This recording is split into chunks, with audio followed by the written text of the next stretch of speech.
Welcome to day 5 of Barking Mad with Cookies.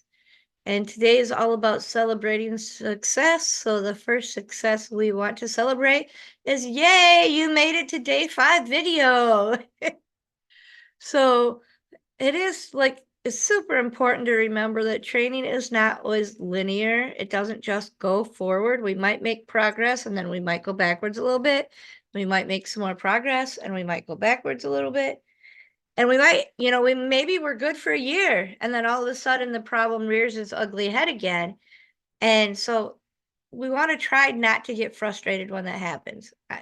I know that's nearly impossible. And I can use a case in point just last night. Those of you that have been involved with Zoom with me over the last month have noticed how quickly Belle has gotten quiet when it comes to barking, when she barks out the window, or even when somebody comes in generally. But last night, right after our Zoom, two people came in that like they have dogs that are like not problem dogs, dogs that can't get close to other dogs. So before we go out on our group walk, they come in by themselves so that we can have a chat and a plan for our walk. And so when that happens, that's the only time Belle ever gets to say hi to these people is on that day when they come in by themselves and not with their dog. So she's super excited. Azul's super excited because that means he gets to sniff up close these dogs he doesn't normally get to sniff because, of course, that smell is on that people. And she could not stop barking. And like she's made so much progress and was doing so good, and everything I tried, like it just wasn't working. And all I wanted to do was talk to them for 2 minutes. I couldn't get it to be quiet, so I could do it. So, of course, yes, frustration builds. It was annoying as heck. It was the place where she hasn't made progress, but it's also the one place where we haven't really implemented the training in a while. And she had had so many cookies during our Zoom that I didn't want to sit there and scatter feed, scatter feed, scatter feed. If I would have done that, she would have totally been quiet. But I wanted her to be able to help do it herself, and it wasn't working. So she got a timeout in the office for a little bit, just so I could talk so that we could get out the door and do our walk, which is what she really, really needed.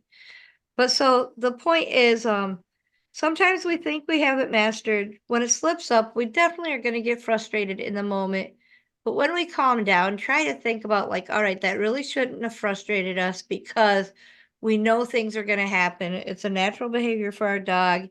And that barking is going to rear its head at some point and come back into play. So we want to forgive ourselves that frustration, but then also work back to going back to the basics, starting over in that particular scenario.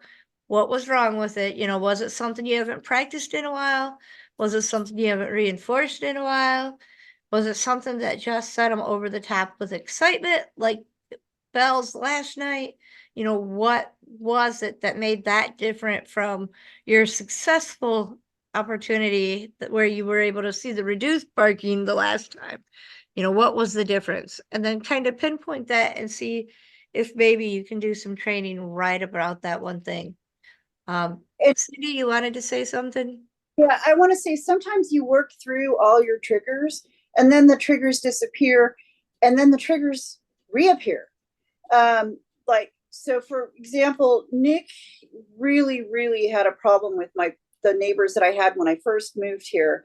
And there were a lot of little triggers that caused a lot of problems. It was things like cigarette smoke, frequent slamming of the doors, people loitering outside my apartment door talking and blocking entrance and egress from my apartment. So generally some stuff that's like bad neighborly stuff.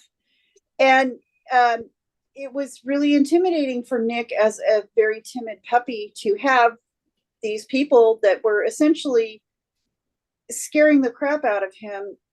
And they moved, we worked through a bunch of that. We had real quiet neighbors for several years. And now we have new neighbors. They have a little kid that screams. Oh, the other people had kids. The first people had kids also that screamed and colored on the sidewalk right in front of my apartment, so I couldn't get in and out. So we're back to the new people now smoke, they loiter, they slam the door, and we're going backwards in time where Nick is having to go through this counter conditioning again, and it's not near as bad as it was the first time we went through this, but these triggers are sending unhappy memories, PTSD type stuff to him. And so now we're working back on getting him being calm and relaxed in the house, and that outside the door really doesn't matter. And the irony is, he does not get upset if somebody comes and knocks on my door or somebody drops a package off. That's a non-issue to him. It is specifically related to the neighbors in the apartment next door. So it's really important when you're working with your dog on this to kind of figure out what those triggers are so you can work on those specifically. So like having somebody come over and knock on my door and slam my door is not going to help me fix Nick's problem. I kind of have to do it in the moment. This is one of those times where I don't like it, but I kind of have to do the training in the moment because that's the only way it's going to work, because I can't just go over and start slamming their door without really pissing off my neighbors. And I say save their door slamming for occasions when they're do things like leave their door open, blocking my door. So, be aware that it's an ongoing journey. It's not going to be, you're not going to be 100% bark free forever and ever. We are teaching our dogs to use their voices appropriately, and we're teaching, and it's all going to be situational, because if they're in a situation that is not their normal counter situation that you counter condition for, you may have the same issues. The nice thing is you've already installed the tools to help them learn to cope with it. So like when we go camping and Nick is having a barky mode because he's overtired, it's much easier to deal with him. I know what to do with him. I can take him someplace quieter and use the tools that he's already learned and the skills that he's already learned to help calm him down. So it's not a once and done thing. It never is. Training never is. It's always, you need to keep up the practice, and you don't have to practice every day. Once you get things managed, you can just, oh, we're having an issue today. We're having a bad hair day. So now we're going to practice some more. And that's okay.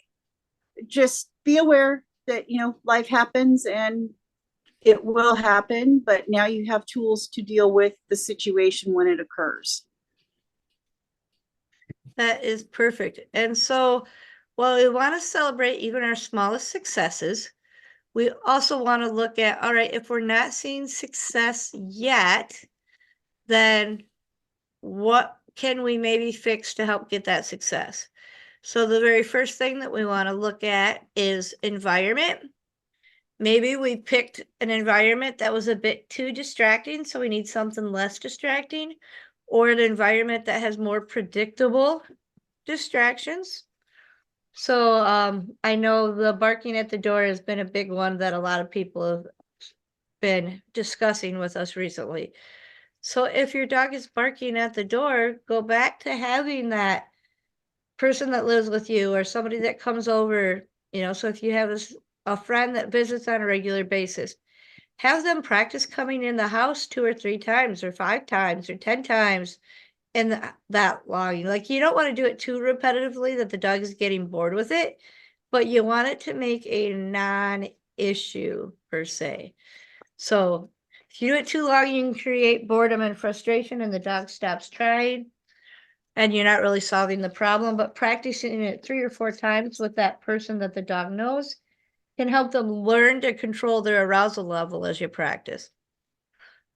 If you're still not seeing any progress, check out management. Can I move on and get through our list? Mm-hmm. So we're not here all day. So check out management. Maybe you need to add another level. Maybe you need to add something that's thicker to prevent, like if you have a window cling up so that they can't see out the window, or if you're using your blinds so they can't see out the window, maybe you need to add a window cling or something that blocks some of that vision. If they're jumping on the back of the couch, maybe you need to move that couch, even though you really didn't want to, but it's just not working. So maybe we need to try it. Look at those distractions that or those management resources that you were hesitant to use before, even though you thought they might help, so that maybe now you might be thinking, well, I tried the other thing. I tried what I wanted to do and it didn't work. So let's add something new. Remember that barking does become self-reinforcing behavior. So if your dog learns to love that chemical spike they get from repeating the behavior, it's going to be harder to get them to stop. And so Bella's kind of in this state right now. So she's learned that if she barks at somebody, I give the cue, the treat scatter typically happens. But what if I'm not close enough for the treat scatter to happen? She's been really good at it, and I've been having treats not quite so close. Or maybe I'm busy with a client in the training room and I don't respond to her right away. So she'll look at me for the treat scatter, and if she doesn't see it, she kind of then just decides, oh, she'll go back to the happy barking out the window, not because she's afraid of that or overexcited about that, because she's trying to get me to do the treat scatter, and the barking itself is reinforcing. So if she's not getting that treat scatter, she likes the bark. I just like the bark. She likes the bark, which means I'm trying to fade that treat scatter out all too fast, right? She needs it more. She needs that rehearsal more, so that the barking, so that she can forget about how reinforcing that barking is. Susan Garrett just did a podcast on this, and so it's all about not making sure you reinforce the time every time. It's making sure that your reinforcement is high enough value for what the dog is getting out of it if they don't do what you want. And that's kind of our next one. If you've gone through management resources, look at your reinforcement resources. Sometimes you can just get a higher value food. Maybe that means switching from food to toys, or maybe that means you need to switch into a game that's a bit more interactive and more teamwork based, that gets the dog using their brain a little bit more, like the play cue play, where you're playing with a toy briefly, but then you're asking them to do something. Belle's trying to get me to do this right now. Sit. I don't know if you saw that because I'm not watching the video, but she just put her possum on my shoulder because she wants me to throw it. So I had her sit and pause and wait for a minute before I threw it. So adding cues like that into it can really help make the game more interactive for them. And so then also, if you're not seeing progress, check, you're probably getting frustrated with it. And then the dog, of course, feels that frustration, and whether they're getting frustrated or not, it's going to make them more prone to continue barking. So first of all, work on your own emotions, trying to figure out a way that you can not get frustrated with the situation, and then reach out to us so that we can help you come up with a plan that is more suited to you and your dog so that you don't see that frustration. So Cindy, do you have anything you want to add to that? The only other thing I would add is that when you're having a situation, I'm going to see if I don't know if you can see him or not. Nick is laying on his bed in his pajamas right now. He just had a bath. You want to reinforce the calm behavior, like what Nick is exhibiting right now, because having them in a calm, relaxed state helps keep their stress level, their trigger points, their bucket, whatever you want to call it. It helps keep that level, their stress level down, so that it's going to take much more for them to reach that high arousal rate where they're going into uncontrolled barking.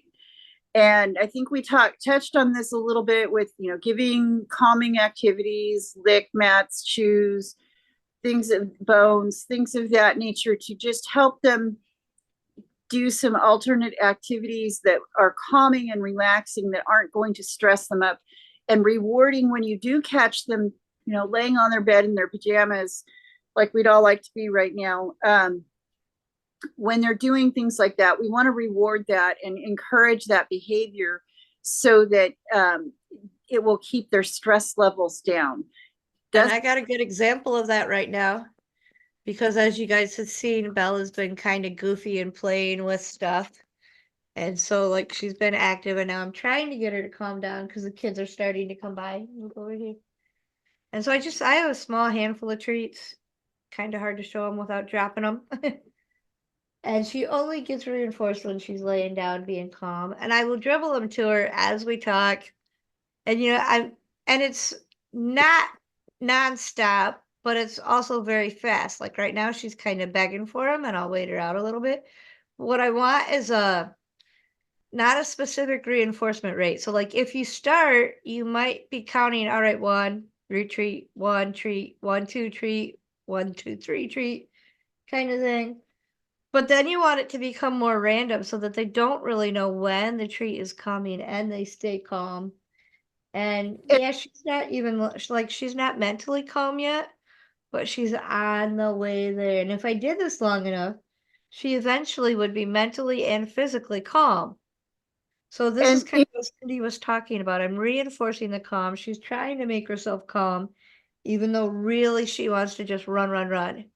the other thing that this runs into is as you want to do this when we're not having issues with barking. But the other thing is if like in Penny's case where they know what time the kids come out from school and are going to go passing by and there's going to be potentially an issue, if you know what time that's going to be happening, set your dog up for success instead of having them set up where they can be looking out the window anticipating the kids and chasing the kids off with barking. Have it set up so that you're in the other room with the dog and you're doing something else and your dog is engaged in that activity with you so they're not thinking about the kids coming by. um, and it will lower everybody's stress levels. So that's some, We talked that, about that a few days ago as well. yeah. And then rewarding and if you like, if you're like in my house, my place, it's 2 rooms, and if I don't spend a whole lot of time in my bedroom, and if unless I'm asleep, and if I know something's going to happen at 3 o'clock every day, I'm going to have Nick set up so that at 3 o'clock every day, we're engaged in something that he doesn't need to be engaged with that other activity that's upsetting to him. So that's part of management, but it also is part of training because it teaches them that instead of being worried about what's going on outside the window, that they're going to be more worried, more concerned about what's the fun stuff that's happening in the house that I get to participate in. And it's part of reinforcement because that teamwork and that connection is more reinforcing than almost anything else we can have, especially if we've built it up. But creating things that build up that teamwork is usually more reinforcing to dogs than anything else. All So right, are so we this ready to move on to the game of the day? we are ready for the game of the day. Just switching spotlights here. Right, oh, I see there is a comment from Ashlyn. So distance is your best friend. Yes, we didn't talk about distance a whole lot today. Distance is your best friend when it comes to getting their attention. If the dog is super highly aroused and you can't get their attention, and that's why our very first game is moving away, because we want to be able to build that distance, especially when we're outside, because there are so many distractions in the outside environment. So so it's kind of like the trigger stacking thing, and it may not just be your dog is getting triggered, but like we step outside and my dog's nose hits the ground to sniff, which is what I want them to be doing, right? Sniff, potty, all that good stuff when we first step outside. But then the more they sniff, maybe they sniff a cat and then they sniff a squirrel and then maybe they sniff another cat or something else, or they're following a trail. The longer they engage with that, it can get their brain spinning more and more and more. So their arousal level goes up. And so then by the time they actually see the dog across the street that is the trigger, they're already at a higher state of arousal. So that's where we really want to use that distance to help them get as calm as possible before the trigger actually happens. So the game of the day is it's adding on to what we've been doing all week, but now we want you to really focus on the distraction aspect. So we want you to find at least one controllable or very, very predictable distraction that you can work with. We want you to focus on that for a couple of days. So for me, it's like the kids walking by from school is a huge one. That's a time where I tend to either be cleaning the training center or working on my laptop. So Belle has some downtime. And So that makes her more prone to looking out the windows. And so all of that impacts her wanting to bark.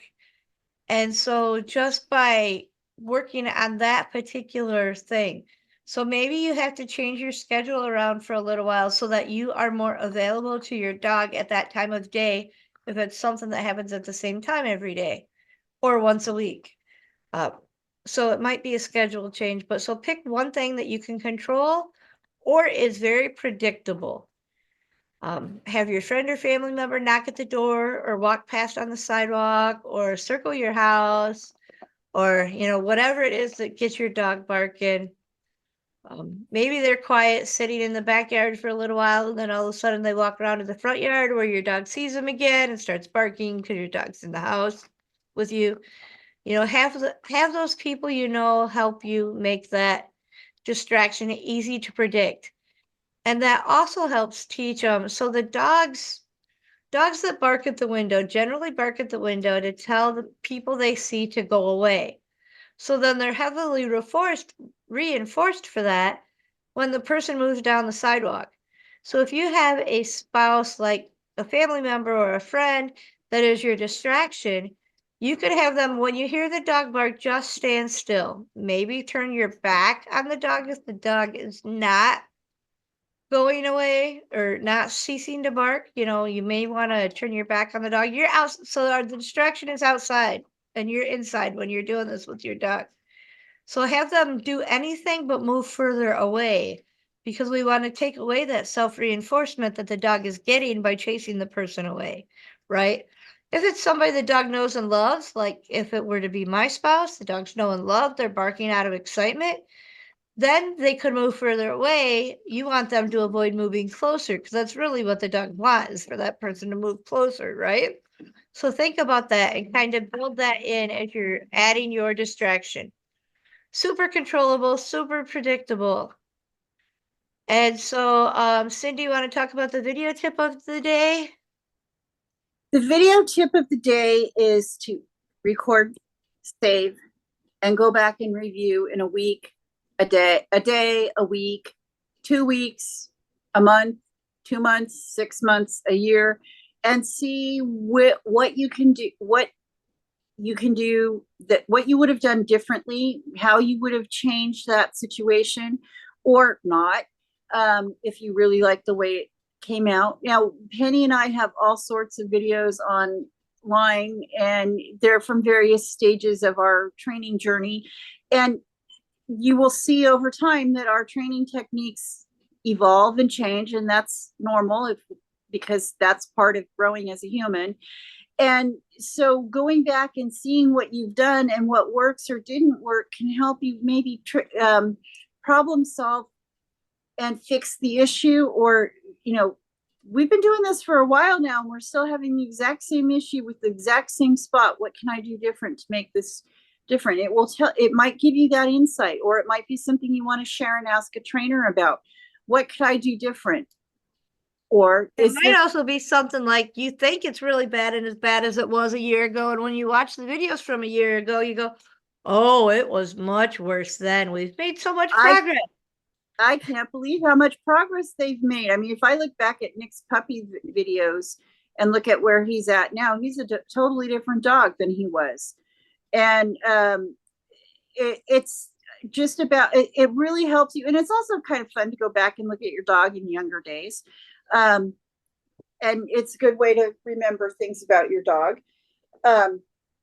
So going back and reviewing, and that's where having it posted, like if you post your stuff on YouTube, posting it on YouTube, it makes it much easier to go back and look at what you're looking at rather than digging through your phone to find your videos. Oh, it takes me forever on my phone. YouTube makes it so much easier to do a search. I can type a person's name or, a dog's name because I have multiple dogs. I put their name in it. And Bell's obstacle course or Bell's puppy hand targets or something like that. And it'll pop right up. And so you can look at these things and it makes life much easier. And it's really nice to go back and look and say, oh, wow, look how far we've come. Or, wow, I can't believe I used to do that. Now look what we're doing. And it's so much better what we're doing. And so We want you to remember that the number one reason for recording your videos is to help you with your training sessions, to make you better at what you're doing and to help you and your dog connect better. So it doesn't have to be a perfect video. It doesn't matter if the house is spotless when you take the video. We all have times where our house is not spotless, no matter who you are. It doesn't matter if the lighting is perfect or if there's noise in the background, like a TV, because you have a family member watching TV. Doesn't matter. The number one goal to record your videos is to help you become better at training your dog, which might be different from dog to dog. The way I train Belle is totally different than the way I train Azul, because they're both individuals with different reinforcement preferences. So that's the point of videoing. If you can do one thing and only one thing, get a video of your training session so that and save it in a way that you can pull it up. If I felt frustrated in that training session, then I definitely want to watch it before I do the next training session so that I can see what did I do wrong. If I thought it all went great, then maybe I won't watch it for another week or another month. But, so the more I'm struggling, the more frequently I'm rewatching those videos, and maybe the more often I'll record that particular thing. So like I try to get Belle's downstay maybe on tape somewhere, maybe about once a month or once every other month now that she's really good at it. I try to get every video I have shows hand targets, so I don't focus on that one because that's in every video I do. But if I'm like the barking is something she's struggling with right now, so I do try to get a video of her barking every single week, right? Because we know that's an issue. I also try to get videos of the games we're playing to help her learn to control her arousal level, because those are things that change on a weekly basis. So then I want to make sure I'm getting at least one video every single week, and I'm replaying them often so that I can see where are we having the issues at. And so that is our bigger video tip of the day. It's not a hard one. The game is not hard per se. We just want you to try to find that one way. And if you took a video at the beginning of the week, if you've taken a video every day this week, especially, go back and watch those videos and see where those errors are. Now's a great time to review those. Anything else you want to add, Cindy? Just, do your best to stay positive about this. It's a challenge because barking is one of those things that is very irritable to all of us. But also keep in mind when you're looking at this, watch your dog in other areas and see if how it's affecting them. I know the last several weeks, Nick has had an increased stress level, and it's shown up across the board throughout his training. He's been more barky, he's been less able to relax, and he's having a much harder time taking food in any situation. So I've been making some changes accordingly and watching him. And it's important to keep an eye on this because that's going to give you a lot of feedback about your dog. So, if they're barky, they're upset about in other areas of their life too, most likely, and it's affecting them. And if you can calm the barking down and get them more relaxed so they don't feel like need to be so aroused all the time and barking all the time, it will help across the board with your dog. All right, so, with that, let's wrap up day 5. All right, and let's celebrate. We want to thank everyone for joining. You can stick in the group. All these lessons are going to go into guides, so they're easy access, and you can pull it up when you want. And so they're also going to be come back. Feel free to keep us posted. Feel free to ask us additional questions. This group is going to stay open. So if 6 months from now you have a friend or family member that's struggling with barking, you can say, oh, yeah, we did this workshop. Why don't you check it out? So please feel free to share. It's an open group, free for anyone to join. And it's going to be repeated on Patreon next week. So yes, missed something and you're not sure where to look in the group, you can go to Patreon and look under It's on the Uper Paws from the Patreon Uber page. Pause page, and you can take a look at it there as well. So there will be more. So there will be another place to look for these resources. And it's open to the public there too as well. So anybody can join. You don't have to be a Patreon member in order to see it.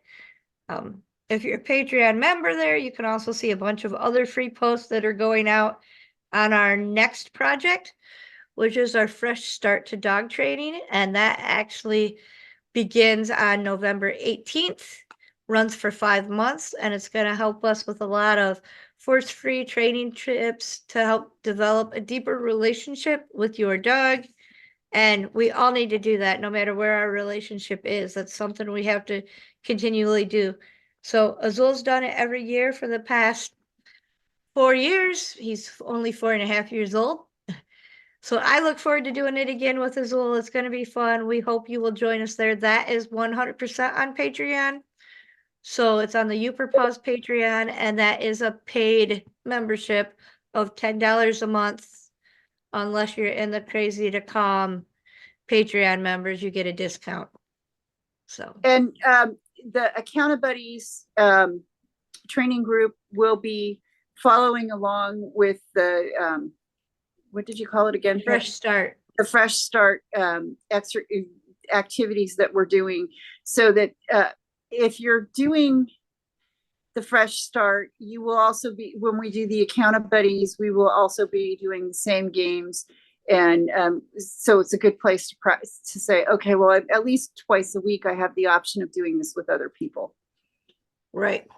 All right, with that, let's wrap up, and we hope you had a great week. We hope you have some successes that you can celebrate.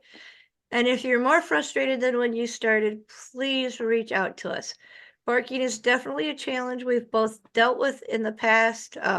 We've both made mistakes. We want you to learn from our mistakes so that you don't have to make those mistakes, which is why we're happy to help you with any barking issues you are having. We probably will be addressing the multiple dogs some in a future post as well, because we know a lot of our people are struggling with multiple dogs barking. So we will be addressing that at a later date. And With that, everybody have a great day. Yes, have a great day.